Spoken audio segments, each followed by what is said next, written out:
పవన్ కళ్యాణ్ గారు ఒకటి గుర్తుపెట్టుకోండి, నారా చంద్రబాబు నాయుడు గారు చాలా తెలివైన వ్యక్తి. ఏ విధంగా చెప్పమంటారా?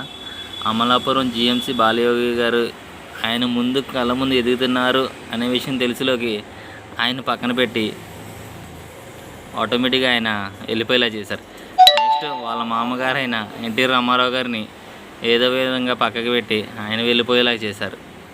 చంద్రబాబు నాయుడు గారు తప్ప, చంద్రబాబు నాయుడు గారు వారసులు తప్ప ఇంకెవరైనా ఎదుగుతున్నారు అంటే ఎవరినైనా పక్కన పెట్టే గుణం చంద్రబాబు నాయుడు గారికి ఉంది.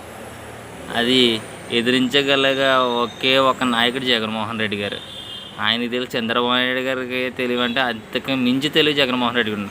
అలాగే మీరు చంద్రబాబు నాయుడు గారి దగ్గర ఉన్నప్పుడు జాగ్రత్తగా ఆలోచించి మాట్లాడడం లేదా అడుగు వేయడం నేర్చుకోండి. ఇప్పుడు మీరు వెళ్ళిన పోటీకి మిమ్మల్ని అడ్డుకున్నారంటే మీ పార్టీలో ఉన్న వాళ్ళు మాత్రమే చేయగలరు.